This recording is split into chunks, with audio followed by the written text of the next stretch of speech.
Hey, what's up, y'all? Chillixion here. I was just reading up for my history class. We're actually learning about U.S. presidents. Yeah. And aside from how fucking evil Woodrow Wilson is, a lot of information I already learned in high school.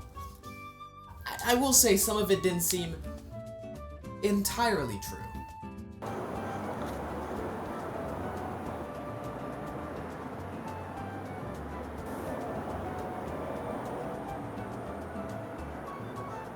This can't be right. Harrison couldn't have died in 30. Oh, Anyway, let's talk about the concept of parody. A parody is an imitation work that's either riffing on a style of art, an artist, or a specific art piece, notably with exaggeration to comedic effect. Examples of parody include epic movie, Spaceballs, Dragon Ball Z Abridged, and my childhood favorite, superhero movie.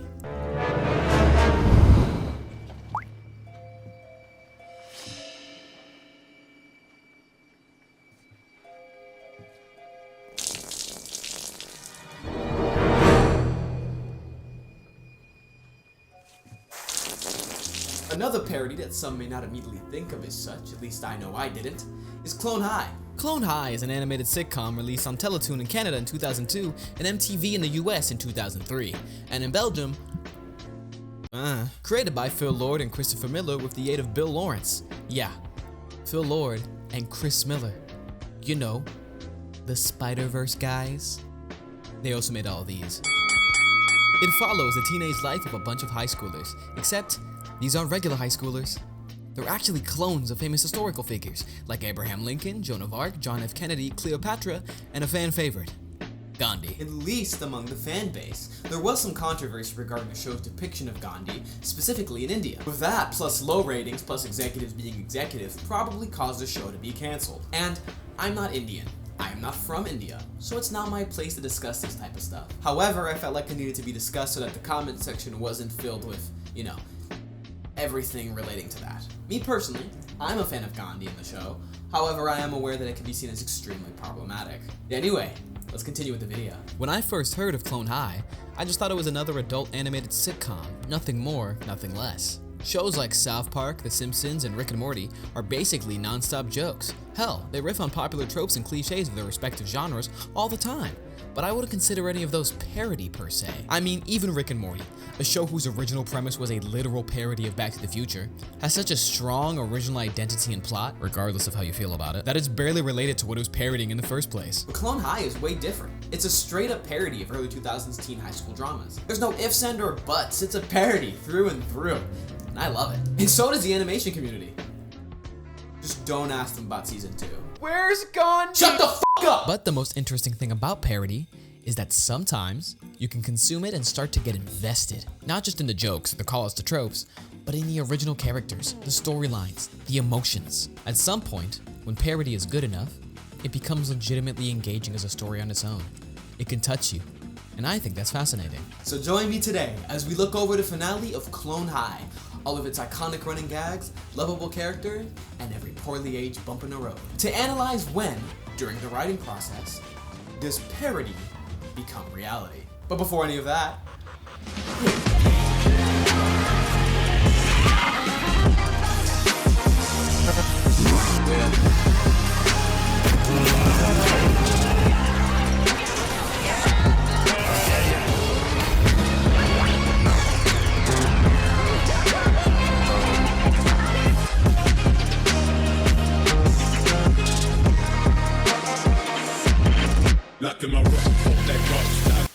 before we jump into Clone High, I first want to discuss why this is such a weird idea. I bet almost all of you can accept that Clone High can be emotionally engaging, or that a comedy-based series can get you invested. But that's not my point. It's not that comedy can be engaging, it's that parody can deliver the very same storytelling and feelings that other non-parody works can. I think it's best that we begin looking at what parody is, and what parody is most commonly associated with in the general public eye. And we'll be using the very site you're on to do this.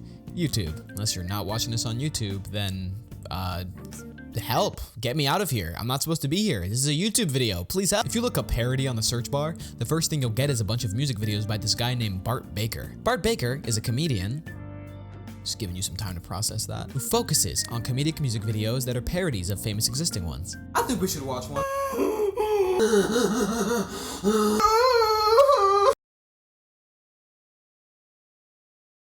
I shouldn't have done that.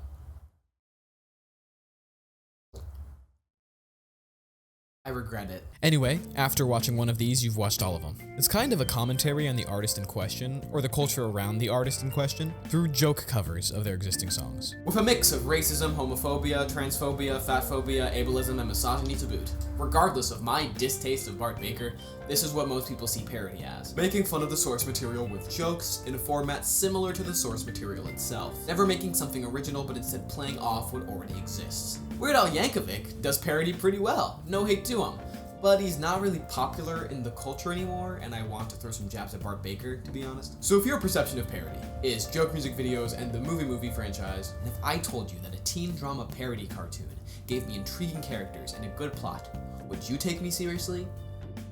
Probably not. Hey y'all, Chillixion with Pochita here. Isn't he cute?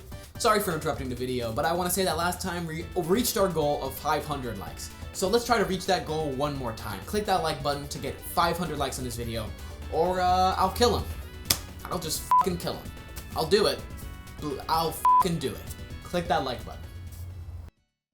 Now it's time to actually jump into Clone High. To really look at a plot that both the fan base and the public as a whole view as engaging, I decided to look up the highest rated episode of the original Clone High. From IMDb to personal top 10 list, I checked multiple sources, and the episode that was most of the time at the #1 spot was episode 13. Changes, the big prom, the sex romp, the season finale. Anyway, let's get analyzing. The base premise of Clone High is simple. Lanky dork Abe Lincoln wants to get through high school and date the stuck-up popular girl Cleopatra, all while his goth best friend Joan of Arc longs for his attention, and the jock popular guy JFK kinda goes from woman to woman. This is played with pretty early on by having Abe start and continue dating Cleopatra throughout the majority of the series, meaning that a lot of the conflict is spent on Joan wanting to confess her feelings to Abe. Or, I guess, just for Abe to stop dating Cleopatra and date her because she's pretty clear with her feelings at one point. Saying is, a girl is interested in me and I'm not going to ignore it. Abe, I want you.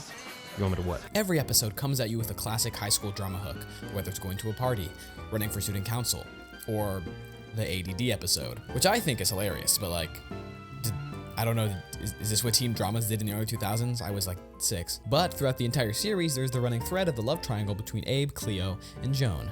So my question is, how did they get us to legitimately care about that? I mean, I don't know about y'all, but I was rooting for Joan's victory during my watch of the first season, which is incredible. I don't usually care about love triangles in general, and these are joke characters, so how did they do it? Well, let's take a look at the final episode and try to figure it out.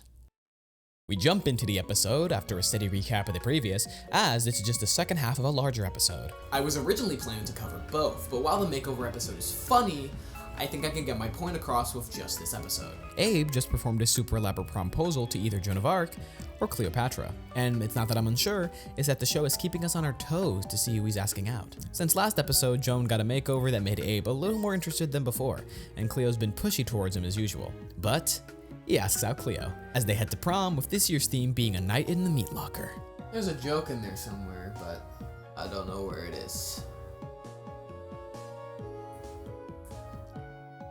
Meat locker? I don't even know! Anyway, after that, there's a scene with Scudworth and... Okay, everyone, listen. I love Scudworth. He's really, really funny. But he has nothing to do with my analysis, so I probably won't be mentioning him or a majority of the scenes he's in. Sorry. After that, we're introduced to a few conflicts relating to the sexuality of these characters. Abe doesn't know if he's ready to, well, I'll just say it, Cleopatra, and Gandhi wants to go dry humping during prom, so forms a 10-man prom posse. Gross. And this is gonna sound super weird, but in a discussion about teenage sexuality in media, shows either tame it down, which is fine, or go overboard, which is problematic in its own right. But Clone High says it outright, and prioritizes the funny, and somehow it fucking works. The super dramatic tone that this show goes for, only to be immediately followed by comedy, allows us to both be in the mindset of a teenager who thinks that high school is all that matters, and a regular person who realizes they're all being ridiculous. We're gonna see later on how this mix of dramaticism for the sake of comedy and straight up comedy allows for the lines between parody and reality to blur even more. Once they get to prom, it's mostly character interaction after character interaction, and again, the parody is being played with a lot. Upplaying the drama allows us to get invested in the story no matter what's happening. But it is still high school. These are regular situations with seemingly life-changing stakes. For the audience, it's ridiculous. But that's what the comedy's for. It's looking at the audience and saying, yeah, we know it's ridiculous too. Don't worry, just enjoy the ride. Eventually, Abe is put in a position where he needs to make a choice between Joan of Arc and Cleopatra. And we care. So when Abe decides to go with Cleopatra, cotton balls and all, I feel a little bit sad that he made that choice. But, in a shocking twist, when Abe and Cleo are about to fuck, Abe can't help but think about Joan. And at the same time, Joan and JFK begin to bond right outside the meat locker. And Abe finally realizes it. Joan of Arc wanted him, but it's too late. Joan and JFK fucked. And as the rest of the clones conga dance into the smallest meat locker to be cryogenically frozen for 20 years, Abe can't even get the full sentence out before they're lost to time. And the reboot. So that was the season finale, and a great example of what makes Clone High work. On a writing level, the purpose of parody is to make fun of whatever genre or piece you're targeting with extreme exaggeration for the sole purpose of comedy. So when writing parody, it's pretty easy to fall into just doing observational humor. And even if your jokes are a bit more layered, it takes a really good parody to stick with an audience for a long time. I mentioned the movie franchise a few times in this video, but those are perfect examples of what I mean. No one talks about those movies anymore. And if they do, it's definitely not to praise them. And yeah, it's also because they're not funny, but they're not memorable either. An example of parody that sticks with people is the previously mentioned Dragon Ball Z Abridged. I've been rewatching it for a while now, and it's a masterclass in comedy writing. Its jokes are not only iconic and quotable, save for a few poorly aged ones, but its writing sticks with you. Gohan still has his character arc, Vegeta is written almost as well as his manga counterpart, and they gave Android 16 more character than the original series. That's because they don't use comedy as a crutch. They're using the comedy for comedy, but are also writing a story that they think is entertaining in multiple ways. Clone High is pretty similar. It has a lot of jokes, it's full of them, but they don't sacrifice telling an actual story. There is a distinct beginning, middle, and end to the first season of Clone High. Its characters have development. They may not change all that much, but they have layers to them. Clone High parodies teen dramas by making the teenage situations so dramatic to the point of ridiculousness. But, let's be honest, isn't that how we saw high school? I believe that Clone High lets us look at our formative teenage experiences in all the dramatic flair that they were wrapped in. But it lets us laugh at it, and laughs at it with us. But it doesn't take away or diminish the experience. Because we all know that while it may have been exaggerated, it still mattered to us. Isn't that why we care about Clone High?